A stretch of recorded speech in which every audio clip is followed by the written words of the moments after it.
Sisterwives in Polygyny and how this relates to feminine energy. And I'm joined by the lovely Iman. Right? Basically highlighting the non-monogamous, the polygynous nature of humans.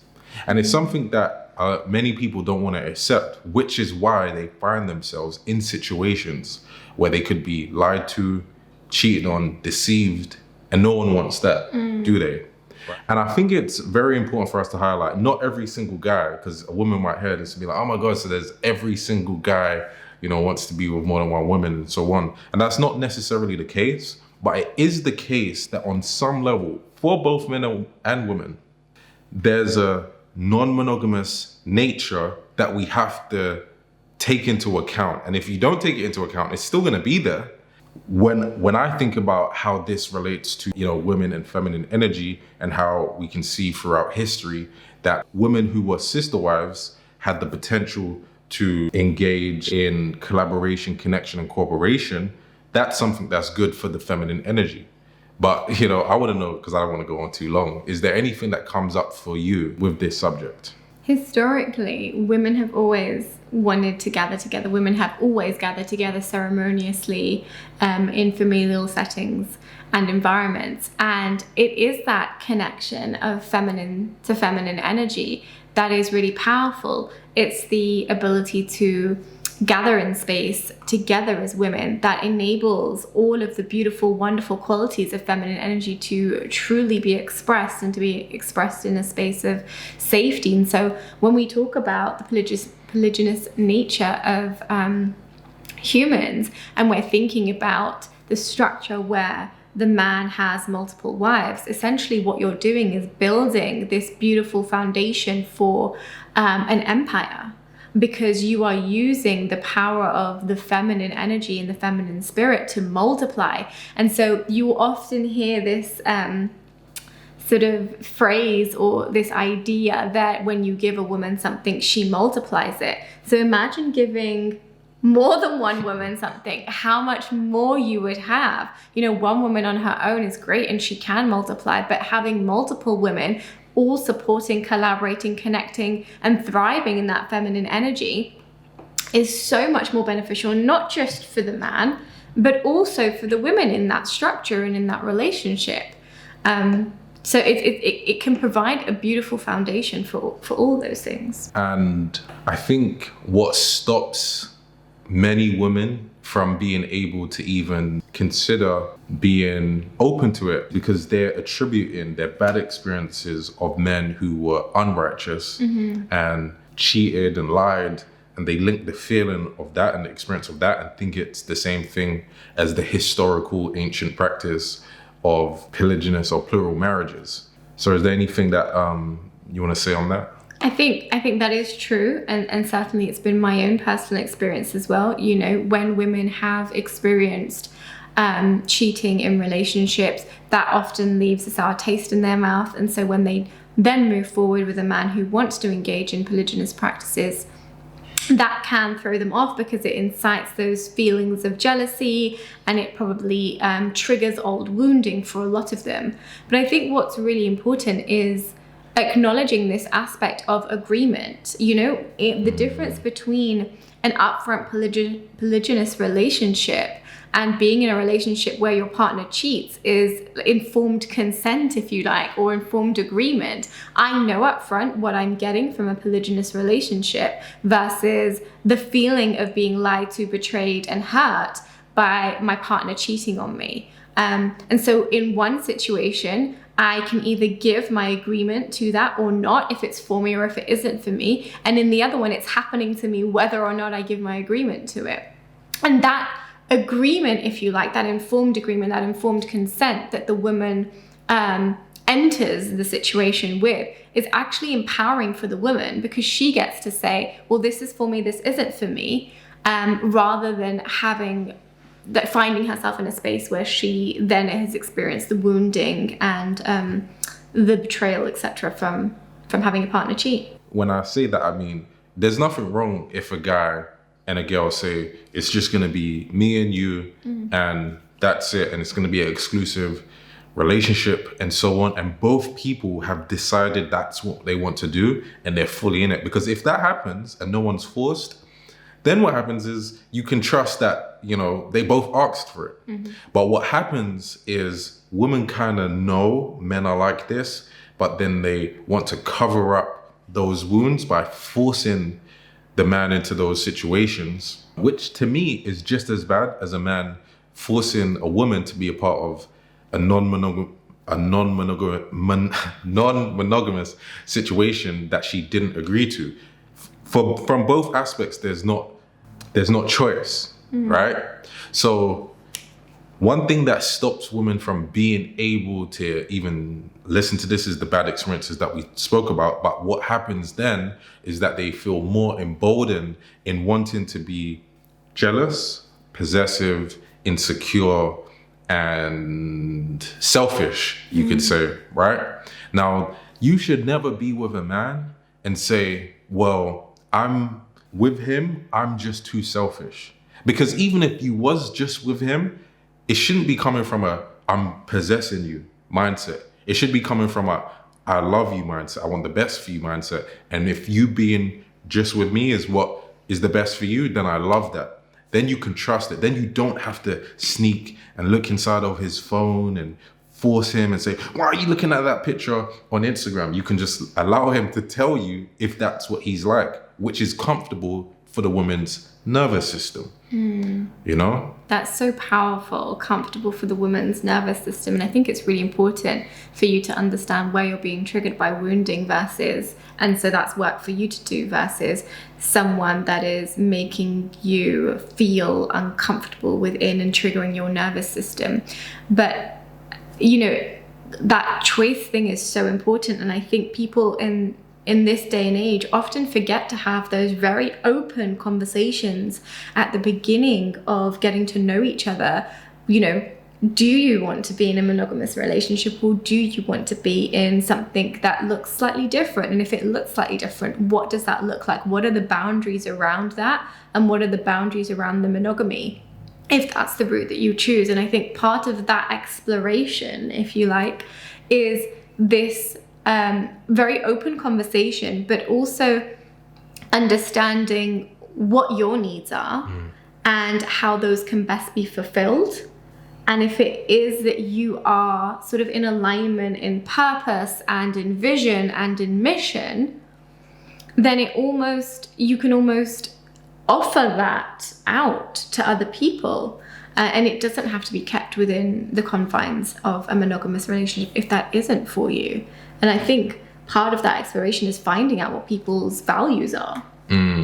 Sometimes people assume that if I possess someone, then everything's going to be all good, right? So you could possess someone and still be jealous, insecure, you know, selfish and all of those things. And that's why I highlighted it before. It should never be coming from that place. And we should never actually be proud of our negative qualities. We should want to work on it. So I would never want to be with a woman and still have I'm selfish, I'm jealous, I'm possessive, and I'm insecure, you know, with her. And that's the reason why I'm forcing her. I want it to be because she genuinely chooses to be with me and so on. And then I like what you said about the other thing about needs, is because when you then understand, okay, I'm trying to fulfill my needs rather than just follow along with what, let's say, society has said and just going on automatic programming, then you can literally look at the quality of the relationship rather than just assuming the structure of the relationship automatically means it's a quality relationship.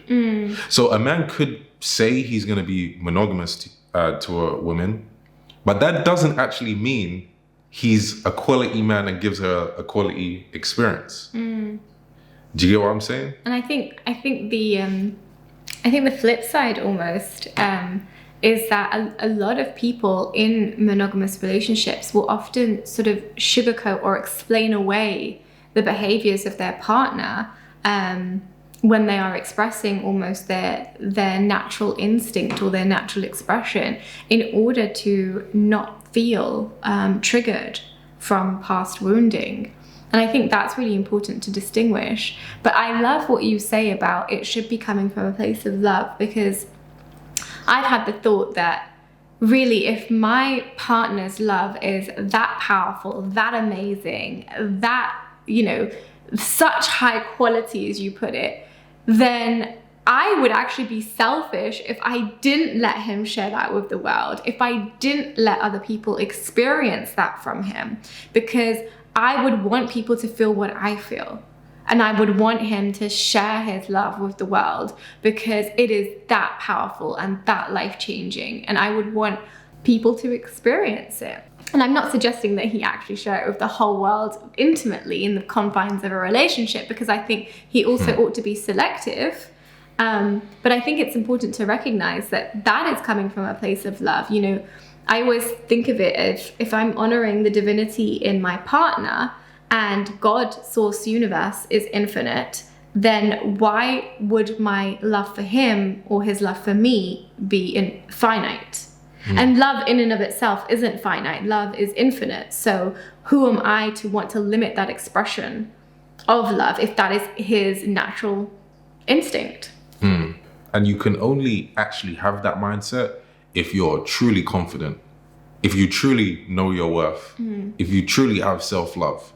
Because if you lack self-love, that will enable the jealousy, insecurity, possessiveness, and selfishness, because you're almost trying to patch up on the lack of self-worth. Like, for example, you see content, you know, on social media.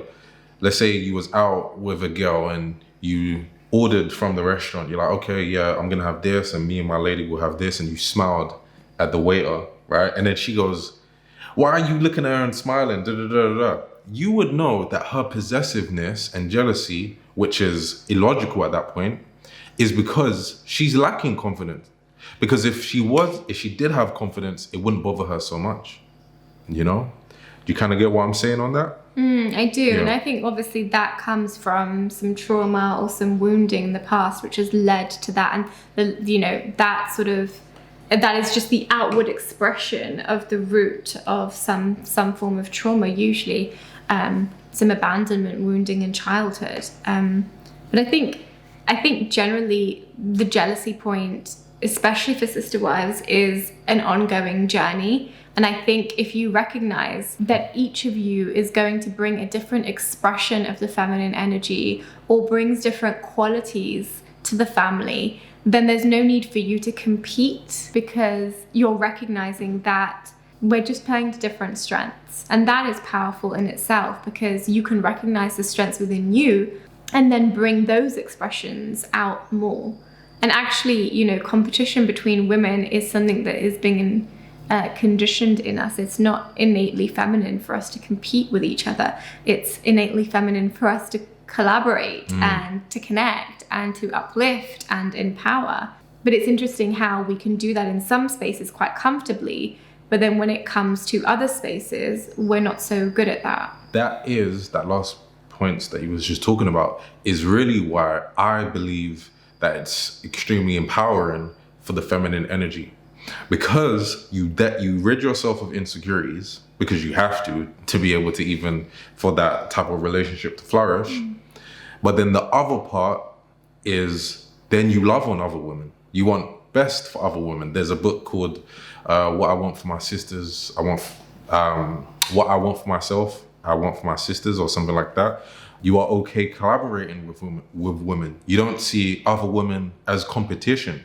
So that invites other women to be in their feminine energy. It empowers other women in their femininity. It's just energy of encouragement and so on. So when we think about competition, which is becoming normalized because women feel that there aren't that many great men anymore, which is also why this type of relationship structure is a solution. It's actually become normalized for a woman to say, I'll fight you. I'll fight that woman, you know? And you're looking at another sister saying to yourself, you'll fight her for a man, or you have that type of mindset. Jerry Springer, Maury, it's normalized women fighting over men. And you're fighting for the man whilst basically acknowledging his non-monogamous nature. And why do you have to compete if you can collaborate? And that's what I personally don't understand. You know? And I think that point about the images and the stories and the narratives that are being pushed out onto women in particular are so misleading, actually, because, you know, if you wanted to destroy a nation, you destroy a nation through its women, because women are the creatrixes and we hold the power to birth. But in order to get to the woman, you have to first sort of get rid of her protection. In order to get rid of her protection, you deny a man his natural expression. But if you pit women against each other, you destroy them. You destroy their self-confidence. You destroy their self-worth. You destroy nation building. And that is how the powers that be will help destroy a nation, through its women, through pitting them against each other, instead of showing them what collaboration between women looks like, what building an empire and a nation can look like if everyone in the family is on the same page, on the same frequency, vibing on the same mission, vision, and purpose. So yeah, it's really important to surround yourself by the proper messaging, I think. Yeah, that makes sense. To be honest, one of the reasons why we feel justified with our possessiveness, insecurity, and so on is because it's just what we see, and we see it as normalized.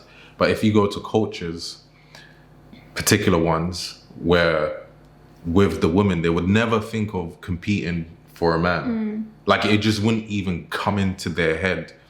You know, I watched the documentary, I think it was either Kenya or Tanzania, one of those two, and there was 3 women, and, you know, they had the same husband, and she was saying why do you guys fight over men in the West? Like, we don't get that. Like, I love my sister, we do things together, we're great, and so on. Like, I couldn't imagine doing that. And actually, it's like something that they want. They said, this particular woman said, I would never want to just be me and him.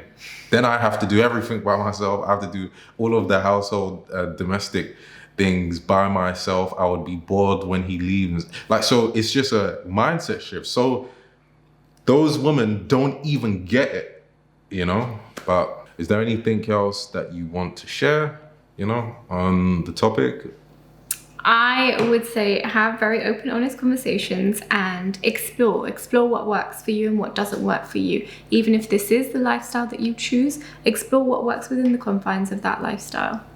And it's all about figuring out what are the ethics of the situation, because no one's saying allow men to just do whatever they want to do and you're not being, like, you don't know what you're in for. That's definitely not the case. So people might say, are you just okay in men doing whatever? No, absolutely not, because you talked before about selectiveness, and actually men engaging in these type of marriages and so on are supposed to be super disciplined, you know? But anyway, good talk. Thank you for joining.